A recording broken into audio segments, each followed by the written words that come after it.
할렐루야. 하나님을 찬양하고 예배하는 귀한 자리에 오신 여러분을 진심으로 환영합니다. 아버지 하나님께 영광의 박수를 올리겠습니다. 네.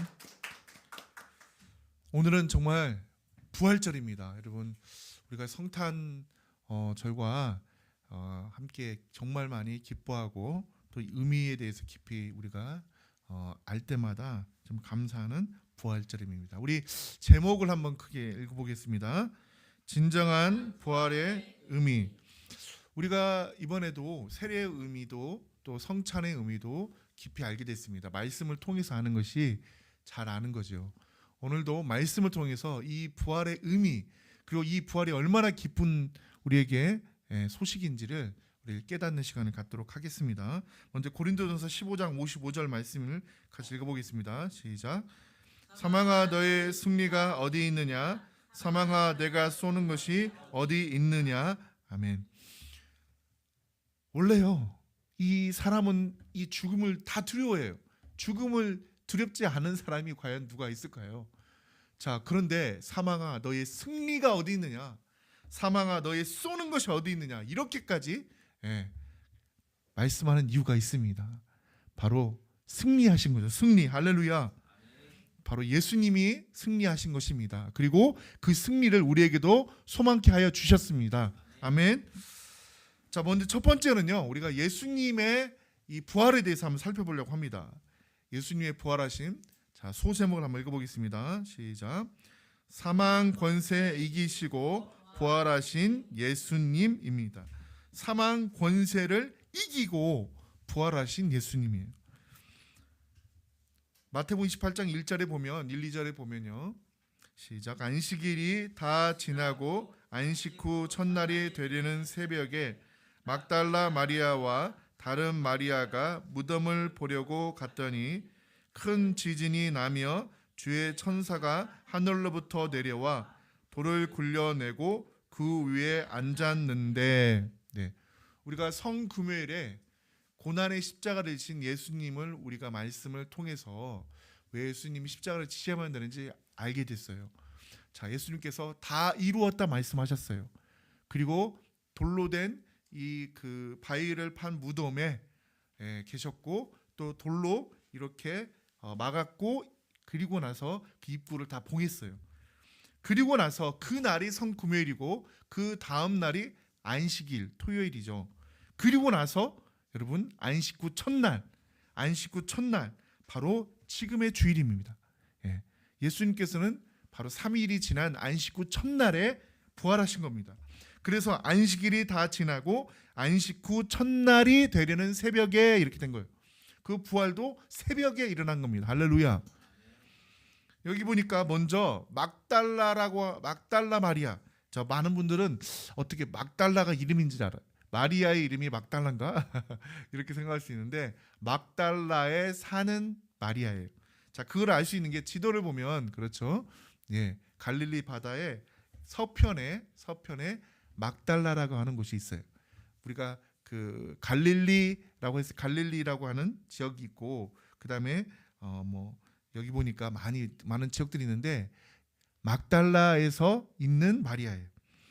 자, 그래서 이 막달라 마리아가 무덤을 보려고 왔어요.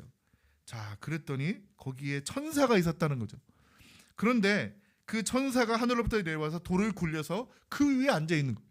얼마나 놀랐을까요? 이 천사의 이거를 어떻게 묘사했냐면 3절과 4절에 보니까 그 형상이 번개 같고 그 옷은 눈같이 희건을 지키던 자들이 그를 무서워하며 떨며 죽은 사람과 같이 되었더라. 아멘.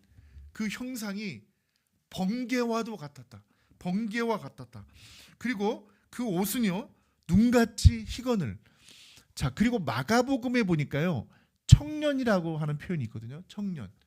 그러니까 이 천사의 모습은 가장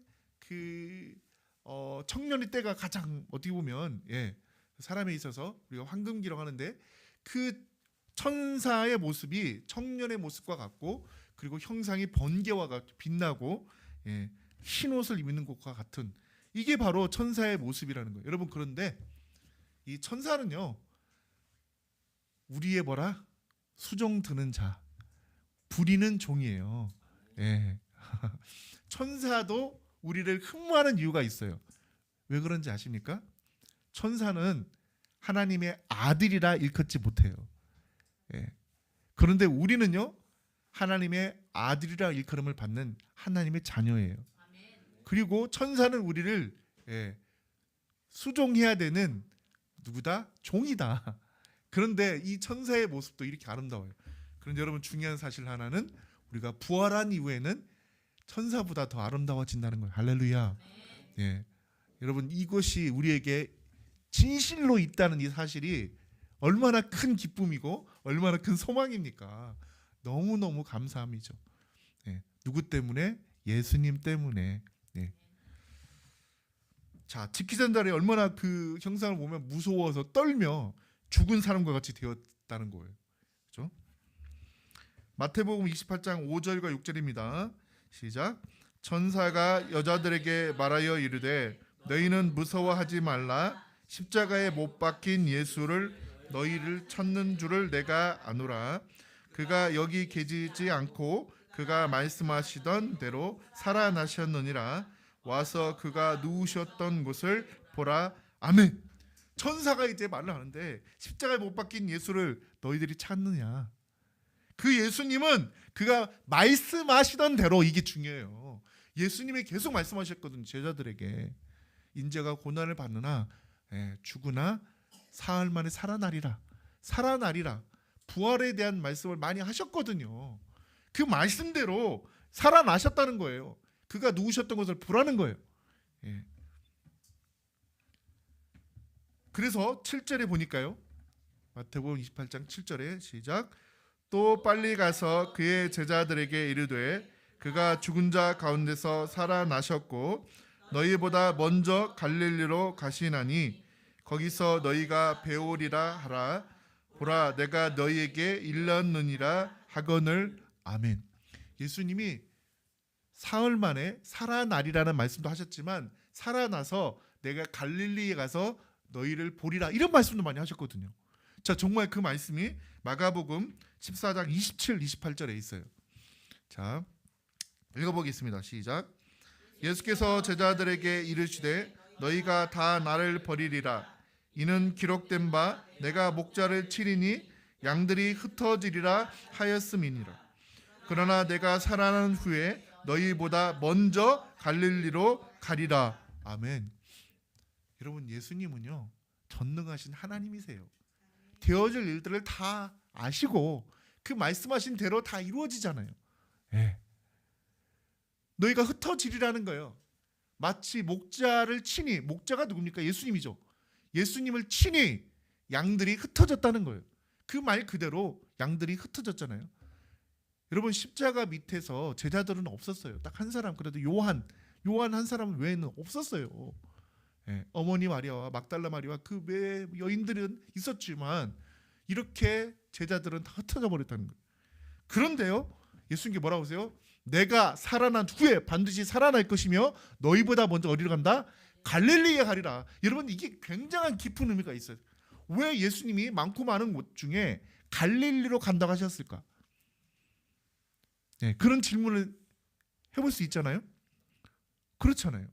이스라엘 지역에 갈릴리밖에 없는 건 아니잖아요. 그런데 왜 갈릴리일까? 자, 첫 번째는요, 지금 예루살렘이라는 곳에는 여전히 로마 병사들이 예수님을 죽인 그 병사들이 예수님을 믿는 자들을 어떻게 했다? 핍박했잖아요. 핍박했어요. 예루살렘 안에서는 자유로운 만남을 가질 수도 없어요. 그래서 그들이 문을 닫고 있었고 막 그렇게 말씀이 나오잖아요. 그래서 예수님께서 예루살렘이 아닌 갈릴리를 택하셨는데, 자, 갈릴리는 어떤 곳인지를 잘 생각해야 돼요. 자, 우리 한번 따라서 해볼까요? 초심으로 돌아가라. 초심으로 돌아가라. 갈릴리가 예수님이 자라던 곳이에요. 예수님은요 원래 어디서 태어났어요? 어디요? 베들레헴에 태어나셨죠. 예수님 베들레헴에 태어나셨어요. 다윗의 동네 베들레헴에서 태어나셨어요. 그렇지만 그곳에서 오래 계시지 않고 거기서 살지 않으셨어요. 자, 어디 사셨냐? 바로 갈릴리에서, 나사렛이라 불리는 곳에서 사셨는데, 여러분 이걸 아셔야 돼. 왜 갈릴리로 제자들을 오라고 했는지는 바로 그곳에서 제자들을 처음 만났고 고기를 남는 어부였던 그들을 부르셨던 곳이에요. 부활 이후에 갈릴리로 그들이 가서 했던 첫 마디가 뭔지 아세요? 야, 우리가 복음을 전하자 이거 같아요? 아니에요. 뭔지 아세요? 고기나 잡으자. 고기를 잡으러 가자. 이게 베드로의 말이에요. 그러니까 주변에 있던 제자들이 나도 가야겠다. 고기를 잡으러 나도 가겠다. 이거라고요. 그런데 이걸 아셔야 돼요. 고기를 잡는 그들에게 아무리 고기를 잡으려고 해도 그들이 사실 어부였던 태생의 어부였는데 고기를 못 잡겠습니까? 그런데 고기가 안 잡히는 거예요. 예수님께서 던져라고 하는 곳에 던졌더니 무려 몇 마리? 우리 153이라는 기억나시죠? 153. 뭐 회사에 볼펜도 있고 또 뭐 카페도 있고 153 의미가 뭐냐? 153마리의 물고기가 잡혔는데 그물이 찢어지지 않더라. 이런 말씀이 있어요. 여러분 153마리는 굉장히 많은 거예요. 잘 생각해 보세요. 여러분 물고기 100마리도 무지 많은데 153마리 엄청나게 많은 거라고. 그런데 그 숫자를 셌다는 것이 놀랍지 않죠? 정말 놀랍죠. 자, 여러분 예수님께서 갈릴리로 가라고 했던 그거는 그들을 만나 주시고 너희를 사람을 낚는 어부로 만들리라 하셨던 그 예수님의 그 말씀을 그들에게 다시 한번 기억하게 하시려고 그쪽으로 보내신 거예요. 그리고 이 물고기를 잡는 것도요, 사람이 자기의 노력을 해가지고 잡히는 게 아니에요. 뭡니까? 예수님께서 그들에게 명하시고 예수님 함께 하실 때 그래서 어마어마한 물고기를 잡잖아요. 우리의 인생 가운데 주시는 교훈이에요. 아, 예수님이 나와 함께 하시면 이런 풍요의 축복. 여러분 그 이스라엘 백성들이 애굽 땅에서 이렇게 나와가지고 어디로 갔습니까? 가나안 땅에 들어가자마자 그들이 뭐라고 했습니까? 잘 기억나시죠? 네, 그들의 능력으로 그들의 힘으로 이걸 얻었다 말한다는 거예요. 그런데 뭐라고 말씀하셨습니까? 그 힘과 그 능력 누가 주셨는데? 하나님이 주셨다 이렇게 말씀하시죠. 똑같아요. 이 땅에 살아가는데 나에게 얻어지는 모든 것들이 나의 능력으로 나의 힘으로 얻었다라고 착각할 수 있는데 절대 여러분 아니에요. 하나님이 그걸 주신 거라고요. 그걸 주셔서 하나님께서 나에게 허락해 주신 거라고요. 여러분 이게 더 감사한 게 뭐냐면 단지 그냥 물고기만 주는 것은 일회성이잖아요. 물고기를 잡을 능력을 받은 것은 최고의 복인 거죠. 여러분 이게 진정한 복인 거예요. 그래서 이런 복을 받는 여러분에게 소망합니다. 아멘. 8절과 9절입니다. 시작. 그 여자들이 무서움과 큰 기쁨으로 빨리 무덤을 떠나 제자들에게 알리려고 다름질할새 예수께서 그들을 만나 이르시되 평안하냐 하시거늘 여자들이 나아가 그 발을 붙잡고 경배하니. 네.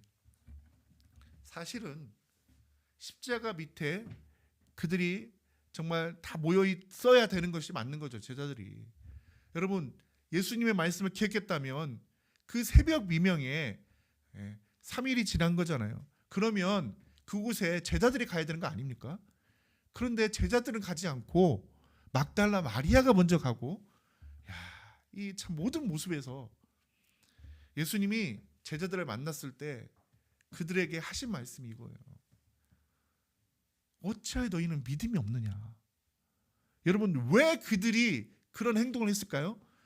여러분 잘 보면 사람은요 그 열매를 보아 그를 아는 거예요.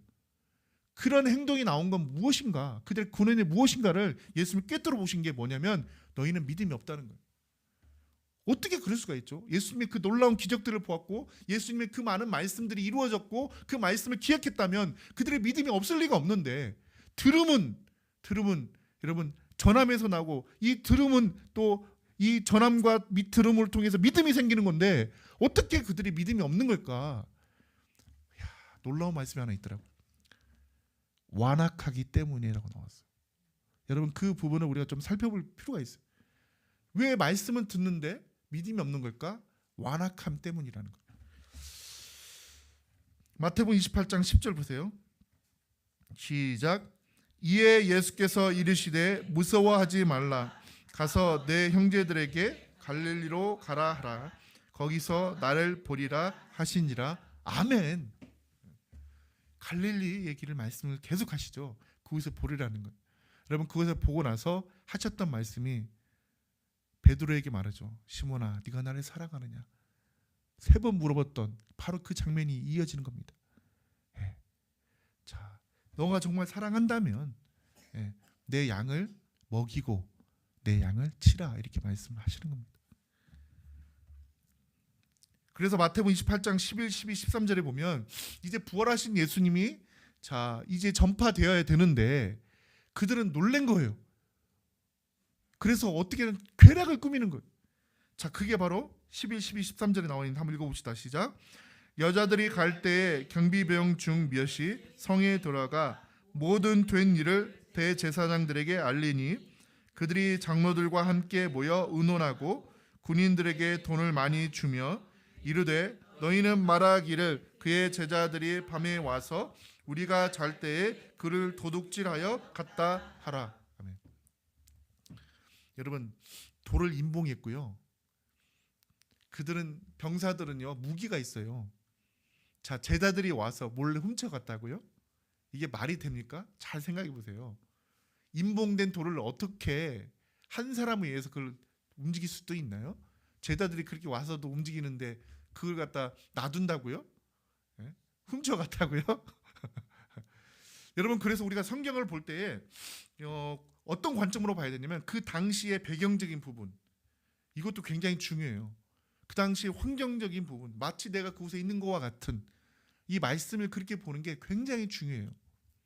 여러분이 이제 뒤에 나오는데 모든 말씀들을 들어도 그들을 깨닫지 못하는 이유가 있어요. 깨닫게 해주시는 하나님의 능력이 필요한 거예요. 예수님도요 이 엠마오로 가는 제자들이 무슨 말을 할 때 그들이 무슨 말을 하면서도 깨닫지 못하는 그 말들을 깨닫게 하실 때 예수님 깨닫게 하실 때 그들이 그걸 통해서 그들의 눈이 열리는 거거든요. 마음이 열리는 거거든요. 그전에는 마음이 눈이 닫혀 있다라고 분명히 표현되어 있어요. 자 도둑질하여 갔다라고 그들이 꾸미고 있는 거예요. 14, 15절입니다. 시작.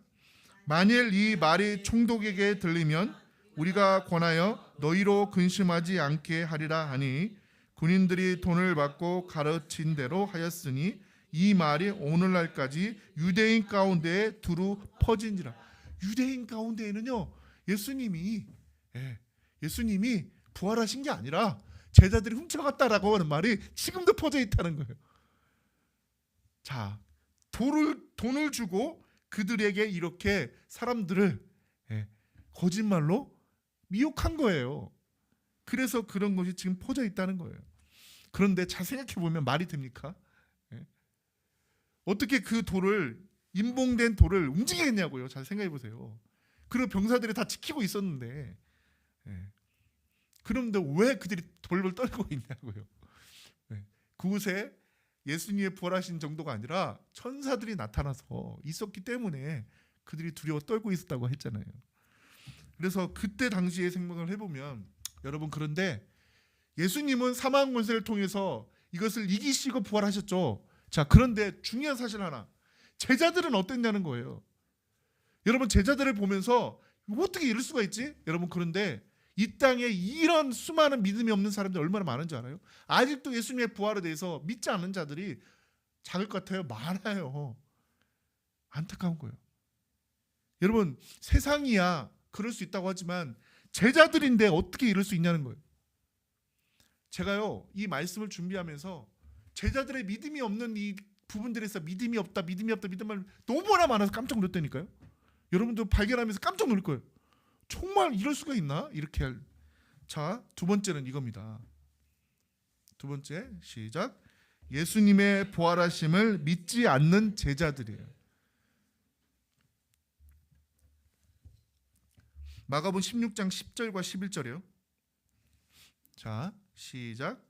마리아가 가서 예수와 함께 하던 사람들이 슬퍼하며 울고 있는 중에 이 일을 알림해 그들은 예수께서 살아나셨다는 것과 마리아에게 보이셨다는 것을 듣고도 믿지 아니하니라.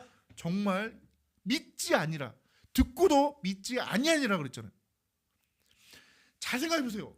예수님이 내가 인자가 죽고 사흘 만에 살아나리라, 그리고 갈릴리에 가서 그들을 만나리라, 그렇게 말씀하셨잖아요. 여러분, 이게 한 번 말씀이 아니에요. 살아내리라는 말씀은 이게 순환 예고라고 하는 말씀들인데, 보통 한 복음서에 보니까 한 3번의 말씀을 거쳐서 3번의 기록이라면 굉장히 많이 말씀하신 거예요.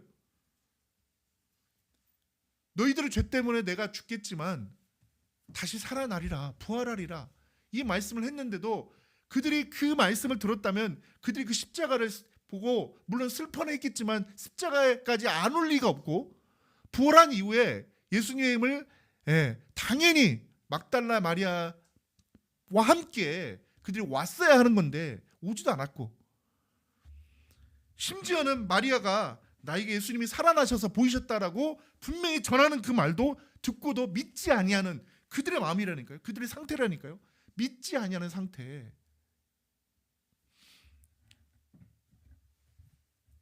자, 13절 14절 보면요. 자, 여러분, 이걸 오늘 이 말씀을 집중하면은, 내가 하나님의 말씀을 듣는데도 왜 깊이 깨닫지 못하는 거지? 내가 하나님의 말씀을 듣는데 왜 이렇게 변화가 없는 거지? 라는 답을 얻을 수가 있어요. 그래서 오늘 말씀이 너무 깊은 의미, 우리가 이제 3번째 말씀에서는 부활의 의미가 무엇인지를 깊이 깨달을 거예요. 너무나 감사한 의미라니까요. 자, 그런데 지금 이 2번째 말씀을 통해서 이 부활한 사건에 대해서 어떻게 이렇게 믿음이 없고 어떻게 듣는 말씀을 깨달음이 없는 걸까를 우리가 알 수 있어요. 자, 13, 14절에 한번 읽어보겠습니다. 시작. 그날에 그들 중 둘이 예루살렘에서 20월이 되면 엠마오라 하는 마을로 가면서 이 모든 된 일을 서로 이야기하더라. 자, 여러분, 지도를 보면 예루살렘에서 엠마오의 거리가 25리라고 되어 있어요. 한 리가 한 0.4km 정도 돼요. 그러니까 25를 곱해보면 한 10km 정도가 돼요. 10km. 자, 그러니까 예루살렘에서 엠마오에 10km 되는 거리를 지금 가고 있던 제자라고 분명히 설명되어 있어요. 자, 그런데 이 제자가 만약에 12제자였으면 이름을 말했을 거예요. 뭐 요한이라고 말했든지 베드로라고 말했든지, 그런데 그렇게 말하지 않은 이유가 있어요. 자, 이 말씀에 누가복음 24, 18절 말씀을 보니까, 자, 한번 읽어보겠습니다. 그 한 사람인 글로바라 하는 자가 대답하여 이르되 당신이 예루살렘에 체류하면서도 요즘 거기서 된 일을 혼자만 알지 못하느냐? 그러니까 지금 우리가요, 이 사복음서를 통해서 엠마오에 관련된 말씀들을 이렇게 함께 보면 더 풍성해져요. 지금 앞서 있는 말씀과 같이 누가복음 말씀을 보니까 이름까지 나와 있잖아요. 글로바라 하는 자라는 거예요. 글로바라. 그런데 이 글로바라 하는 자의 아내 이름이 또 마리아예요. 요한복음 19장에 나와 있어요. 25절 한번 읽어볼까요? 시작. 예수의 십자가 곁에는 그 어머니와 이모와 글로바의 아내 마리아와 막달라 마리아가 서 있는지라. 그 당시에는요, 이름이 마리아라고 불리는 자가 많았어요. 그래서 누구의 마리아, 그래서 막달라에 사는 마리아도 그렇게 말을 했던 거고, 글로바의 아내 마리아. 자, 그래서 이 두 제자는 바로 글로바와 그의 아내 마리아일 거다, 이렇게 해석하는 사람들이 많아요. 아무튼 이 둘이 가는 과정 속에 예수님이 나타나신 거예요. 그런데 예수님에게 잘 보세요. 이 얘기를 몰라요? 이런 거예요. 예수님에게 지금 예루살렘에서 체류하면서도 당신 몰라요? 왜 예루살렘에서 지금 그 대사장들과 이 관원들이 예수님을 죽였잖아요. 이런 일이, 그는 선지자고 그는 선생님이고 그는 놀라운 분인데 그를 죽였잖아요 하면서 막 슬퍼하고 있는 거예요. 그러니까 예수님께서 어떻게 말씀하셨을 것 같아요? 나 다 알고 있어, 이렇게 말했을 것 같아요? 어떻게 말씀하셨을 것 같아요? 저는 놀라운 말씀하시는 겁니다. 너희가 이 되어진 일들을 왜 깨닫지 못하느냐, 이렇게 말씀하셨어요. 자, 보세요. 그 다음 말씀 보면 15, 16절이에요. 자, 우리가 지금 그 자리에 있는 거와 같다고 한번 생각하고 이 말씀 보면 진짜 놀라운 걸 깨달을 수 있는데 15, 16절 시작. 그들이 서로 이야기하며 문의할 때에 예수께서 가까이 이르러 그들과 동행하시나 그들의 눈이 가리어져서 그인 줄 알아보지 못하거늘. 여러분 이거예요. 16절. 여러분 예수님의 제자가 예수님을 못 알아본다는 게 말이 됩니까? 잘 생각해 보세요. 이게 뭡니까? 이게 무슨 말씀이죠? 그런데 눈이 뭐 이렇게 가리워져서 그런다는 거예요? 아니에요. 그런데 분명히 16절 표현이 뭐예요? 그들의 눈이 가리어져서라고 그랬어요. 여기서 말하는 그럼 눈이 뭘까요? 여러분 깨달음이에요. 깨달음. 예수님인지를 깨닫지 못하는 거예요. 자, 우리가 말씀을 듣고 또 말씀을 보고 모든 것을 눈앞에 하나님의 뜻을 알고도 하나님이 함께하지 않으면 깨달을 수 없다는 거예요. 여러분 말씀을 들어도 내가 이 말씀을 100번을 봤다고요? 이제 어떤 주제를 가지고 말씀을 전할 때 보면 이 말씀이 어떤 한 주제에 속한 것이 아니라 여러 주제에 속하다 보니까 우리가 말씀을 듣는데 이 말씀 지난주 제전한 이렇게 생각하실 분이 있을 수 있어요. 당연한 거예요. 왜? 하나님의 말씀은 한 주제로만 말씀하는 게 아니라 다양하게 해석될 수 있기 때문이에요. 자, 그런데 여기서 우리가 착각하면 안 돼요. 내가 아는 말씀이 또 나왔다. 나는 아는 말씀. 그 순간 자기는 일만 아는 거예요. 이 안에 갇혀있는, 이 안에 담겨있는 하나님의 그 놀라운 마음 100을 모르는 거예요. 그러면 이 말씀 안에 들을 때에 어떤 마음을 갖는다? 성령님의 도움을 계속 구하는 거예요. 성령님이 이 말씀을 통해서 깨닫게 해주셔야만이 내가 깨달은다는 것을 인정해야 되는 거예요. 그러면 어떻게 된다? 지금 이 엠마오로 가는 이 제자들의 눈이 이제 열리거든요. 말씀을 풀어 설명해 주거든요. 그들의 마음에 뜨거움을 느끼는 거예요. 우리가 뜨겁지 않더냐? 성령님의 역사가 일어나는 거예요. 할렐루야. 자, 그래서 이제 풀어줍니다. 25, 26, 27절에 그들에게 말씀을 전해주시는 것, 바로 예수님께서. 여러분이 한번 읽어봅시다. 25, 26, 27 시작. 이르시되 미련하고 선지자들이 말한 모든 것을 마음에 더디 믿는 자들이에요. 그리스도가 이런 고난을 당하고 자기의 영광에 들어가야 할 것이 아니냐 하시고, 이에 모세와 모든 선지자의 글로 시작하여 모든 성경에 쓴 바 자기에게 관한 것을 자세히 설명하시니라. 여기 보면 선지자들이 말한 모든 것을 뭐라고요? 마음에 더디 믿는 자들이요. 지금 예루살렘에서 일어나는 모든 사건이 하나님의 말씀을 통하여서 그들이 알았더라면 이렇게 두려워하고 이 일에 대해서 걱정하고 이 일을 오히려 근심하는 그들이 아니라, 이 놀라운 선지자의 일이 일어난 걸 가지고 그들이 뭐라고요? 믿음을 갖게 되어야 되는데, 여기 그랬잖아요. 그리스도가 이런 고난을 받고 자기 영광이 들어야 할 것이 마땅하다는 것을 그들이 알았어야 된다는 거. 왜? 20절 보니까 모세와 모든 선지자의 글로서 설명했다는 거예요. 여러분 모세는요, 그리스도가 어떻게 오실 것이다? 선지자로 올 것이다. 나와 같은 선지자를 보내리니 그의 말을 들으라. 이게 모세의 말이에요. 자, 그리고 다른 선지자들은요, 예수님은 왕으로 올 것이다. 왕이라는 거예요. 그리고 대제사장으로 올 것이다. 이런 말씀들을 많이 했어요. 무엇입니까? 기름 부음 받은 자예요. 왕과 대제사장과 선지자는, 예수님은 기름 부음 받은 자, 바로 그리스도, 구세주로 오신다는 거예요. 그것을 모세와 선지자들이 그렇게 말을 많이 했고, 그가 고난을 받아, 우리의 모든 이사야의 말씀 보세요. 고난을 받는 이유가 우리 죄 때문에. 그렇지만 그가 살아나리라. 할렐루야. 그 말씀을 알았더라면 너희들이 이렇게 근심하지 않을 거야. 오히려 더 이 일에 대해서 정말 하나님의 역사하심에 감사했을 거라는 거예요. 그래서 모든 성경에 쓴 바 자기에 관한 것들을 자세히 설명하였다. 구약에 있는 모든 말씀 속에 있는 예수님의 말씀들이 가득하다는 것을 우리는 알잖아요. 예.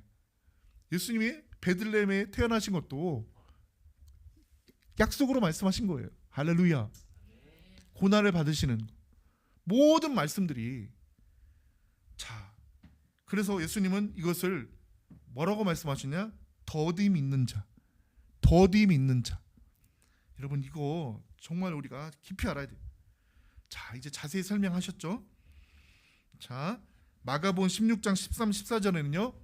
자, 이제 예수님께서 제자들을 꾸짖는 장면에서 뭐라 말씀하시는지 나오는데 13, 14절 시작. 두 사람이 가서 남은 제자들에게 알리었으되 역시 믿지 아니하니라. 여러분, 이게 말이 돼. 막달라가 마리아가 보았다고, 예수님 보았다고 해도 믿지 않고, 두 제자가 이제 예수님 만나서 엠마오에 어떤 두 제자가 만나가지고 얼마나 감격스러웠어요.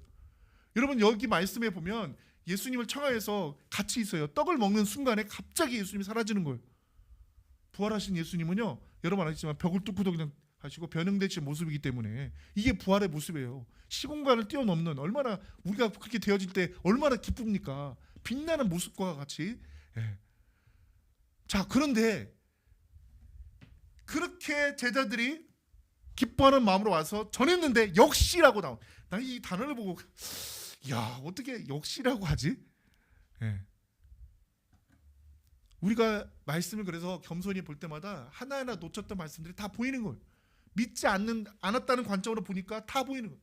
역시나 믿지 아니하였다는 거예요. 자, 그래서 예수님이 어떻게 하셨다? 그 후에 11 제자가 음식을 먹을 때 예수님이 나타나신 거예요. 그래서 그때는 예수님이 꾸짖으시면 사랑의 매를 드십니다 하면서 하신 말씀이에요.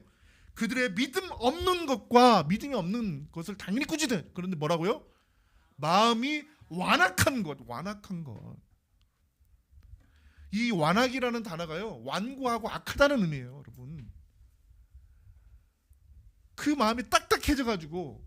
그런데요, 악하다는 마음을 표현을 썼다니까요. 무엇이 악입니까? 하나님의 뜻을 알고도 믿지 않으려고 하는 마음이 악한 거죠. 이럴 수가. 그렇구나. 그래서 그들이 그런 행동을 했구나. 십자가 밑에 가지도 않았고 부활할 때를 알고도 가지 않았고. 도대체가 여러분, 그런데 그 완악한 제자들이 내가 아닌가, 우리가 아닌가를 한번 돌아봐야 된다니까요. 우리가 출애굽할 당시에 어떻게 그들이 계속 애굽 땅에 돌아갔으면, 그리고 왜 이렇게 의심하고 불평하고, 차라리 죽었으면 왜 이렇게 이런 부정적인 말을 하지? 여러분, 혹시나 내가 나의 환경이 조금 어려워진다, 광야 같은 시간이 되어지면 내가 그런 말을 했던 자가 아닌가를 돌아봐야 된다는 거예요. 내가 그렇게 하나님 기뻐하지 않는, 믿음이 없는 그런 모습이지 않았는가를 돌아봐야 되는 거예요. 여러분, 너무 중요한 거예요. 그리고 하나님의 뜻을 알고도 계속 믿지 않고. 여러분, 왜 완악한지 아십니까? 잘 보면요, 깊이 들어가면 답이 나와요.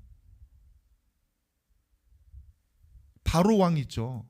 완악이라는 단어가 가장 많이 쓴 사람이 바로 왕이거든요. 애굽의 바로 왕.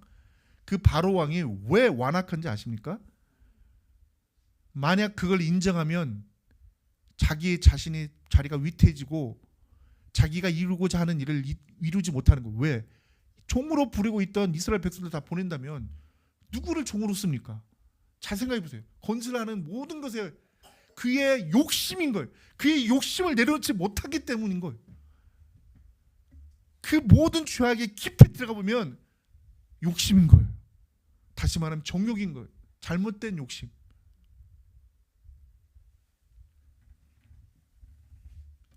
그들이 완악한 이유는 분명히 하나님의 말씀을 들었고 이 일이 일어날 줄 알면서도 믿지 아니하는 것은 그들의 중심에 아직도 하나님보다 자기를 사랑함이 많고 자기 생명을 귀하게 여기고, 내가 만약에 그렇게 갔다가 로마 병사에게 혹시나 해함을 당하지 않을까? 그런 게 있는 거예요, 여러분.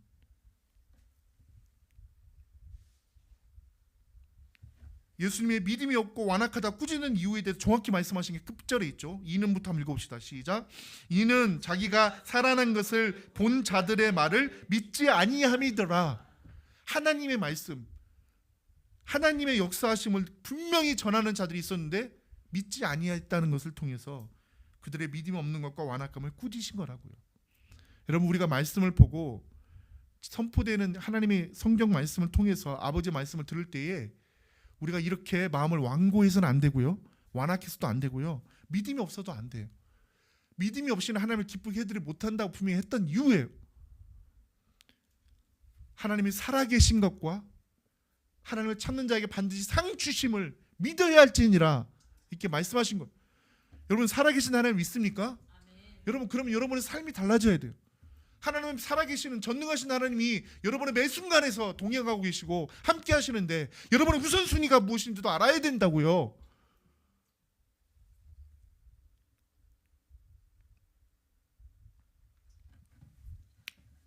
요한복음 20장 19절 20절입니다. 시작. 이날 곧 안식 후 첫날 저녁 때에 제자들이 유대인을 두려워하여 모인 곳에 문들을 닫았더니 예수께서 오사 가운데 서서 이르시되 너희에게 평강이 있을지어다. 이 말씀을 하시고 손과 옆구리를 보이시니 제자들이 주를 보고 기뻐하더라. 여러분, 예수님이요 처음에 막달라 마리아를 만났을 때 뭐라고 한지 아십니까? 나를 만지지 말라고 그랬어요. 내가 아버지께로 아직 가지 않았기 때문에 만지지 말라고 그랬다고요. 그런데 제자들의 믿음이 없음을 보고 너무 마음이 안타까워서 하셨던 예수님의 두 가지의 행동이 있는데, 두 가지의 말씀이 있는데 그 중에 하나예요. 만지게 하신 거예요. 왜? 그렇게 해서라도 이들의 믿음을 세워야 되기 때문에. 예수님이 뭐 다른 두 마음입니까? 막달라 마리아에게는 내가 아버지께로 가지 않았으니까 만지지 말라고 그러고, 특히나 도마에게는 다 보여주시고 만지라고, 옆구리에 만져보라고 했던 이유가 뭐예요? 나는 그의 못자국과 이거를 창자골을 내가 만져보아야 알겠다라고 하니까 도마의 믿음을 위해서 어떻게 하신 겁니까? 만지게 하신 거라고요. 자, 그런데 하셨던 말씀이 뭐예요? 안 보고 믿는 자가 복되다 라고 하셨던 거예요. 예수님은 믿음을 기뻐하시지만 믿음이 없는 자를 위해서는 기꺼이 그 믿음을 위해서 모든 사랑의 행동을 다 하시는 거죠. 그런데 여러분, 또 하나가 있어요. 뭔지 아십니까?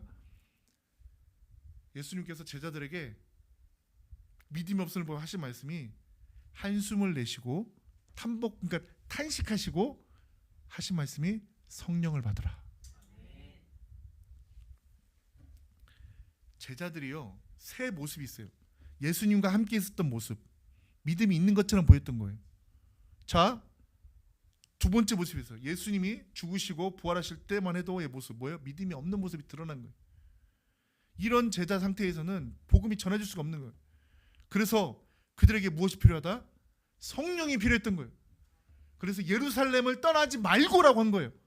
그때는요 갈릴리라고 하지 않고 예루살렘이라고 했던 이유가 있어요. 너희가 예루살렘에 있다는 것은 죽음이 올 수도 있고 그곳에서 너희를 위협하는 자들이 많을 거라는 거예요. 그렇지만 예루살렘에 떠나지 말라는 거예요. 그래서 그곳에 성령님이 임하는 역사, 성령이 임하실 때 그들은 어떻게 됐냐? 지금에 있는 이 모습, 가시적인 모습, 믿음 없는 모습이 아니라 정말 믿음이 있는 모습. 수천 명 앞에서, 무려 3,000명 앞에서 회개시키는 그런 놀라운 역사가 일어나잖아요. 성령을 받음으로 말미암아. 여러분, 그래서 오늘날에도 똑같아요. 나의 지금 믿음이 없는 모습에서 내가 어떻게 하면 변화되지? 여러분, 성령 충만인 겁니다. 성령님의 역사 외에는 안 되는 거예요. 나의 노력으로, 나의 의지로, 나의 힘으로. 여러분, 그런 마음 좋아요. 의지와 힘 좋아요. 그런데 정말로 성령님의 역사가 일어나야 돼요. 내 안에 성령님의 감동이 일어나면 정말 눈물로, 정말 깊은 마음으로 영과 진리로 예배를 드리지 않을 수가 없어요. 영과 진리 예배라는 것은 여러분 성령 충만한 영이고, 진리는 말씀 충만한 상태예요. 말씀 충만, 성령 충만한 상태에서 드리는 예배를 하나님께서 기뻐하시고 그런 자를 찾는다는 말씀이고요. 누가복음 24장 21절에 그래서 지금 이 말씀인 거예요. 시작.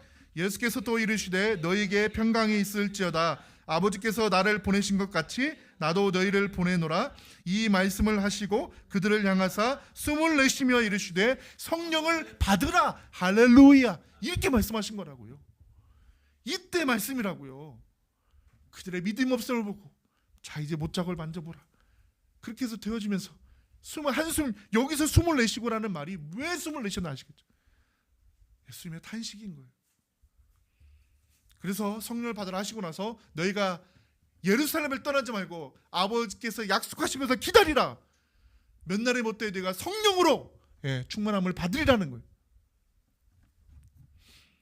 여러분 이제 드디어 이 부활의 의미를 이제 한번 깨달아 봅시다. 3번 시작. 썩을 것이 썩지 아니하고 죽을 것이 죽지 아니하리라. 고린도전서 15장 16, 17절 말씀입니다. 시작. 만일 죽은 자가 다시 살아날이 없으면 그리스도도 다시 살아나신 일이 없었을 터이요 그리스도께서 다시 살아나신 일이 없으면 너희의 믿음도 헛되고 너희가 여전히 죄 가운데 있을 것이요. 부활의 첫 번째 의미는요, 예수님께서 살아나셨다는 겁니다. 할렐루야. 사망 권세를 이기셨다는 겁니다. 이것 때문에 우리의 믿음이 헛되지 않다는 겁니다. 이것 때문에 우리는 죄 가운데 있지 않다는 겁니다. 죄 사함을 다 하셨기 때문에 여러분 승리하신 거예요. 그래서 여러분 예수님의 죄가 없어요. 우리를 담당한 모든 죄도 사해졌어요. 그렇기 때문에 승리하신 거라. 그렇기 때문에 살아나신 거라고요. 여러분 죄 때문에 죽음이 있는 거예요. 그런데 예수님이 죄가 없고 예수님께서 모든 벌을 받으셔서 우리 죄까지 담당하셨던 죄까지 다 사해졌기 때문에 그래서 예수님이 살아나신 거라고. 예수님의 부활은 예수님의 승리며 우리의 승리라고요. 할렐루야. 18, 19절 시작. 또한 그리스도 안에서 잠자는 자도 망하였으리니 만일 그리스도 안에서 우리가 바라는 것이 다만 이 세상에 살 뿐이며 모든 사람 가운데 우리가 더욱 불쌍한 자. 여러분 이 땅만이라면 진짜 불쌍한 사람이 우리예요. 우리의 모든 정말 마음과 우리의 모든 시간과 우리의 어떤 때는 물질과 많은 것들을 하나님께 다 드렸는데 이 땅만이고 하늘은 없다. 하늘나라가 없다. 정말 불행한 자죠. 그런데 여러분 그거 아십니까? 있기 때문에 우리가 최고로 행복한 자들이, 복받은 자들이. 할렐루야. 불쌍하지 않다는 거예요, 여러분. 고린도전서 15장 20절입니다. 시작. 그러나 이제 그리스도께서 죽은 자 가운데서 다시 살아나사 잠자는 자들의 첫 열매가 되셨도다. 아멘. 여러분 첫 열매라고 하신 이유가 뭔지 알아요? 우리가 모든 열매가 되기 때문이라는 거예요. 예수님이 보여주신 본대로 우리는 부활한다는 거예요. 단지 죽었다 살아나는 정도가 아니거죠. 썩을 것이 썩지 아니하고 죽을 것이 죽지 아니하는, 그리고 변형되어서 최고의 아름다움으로 청년의 모습으로.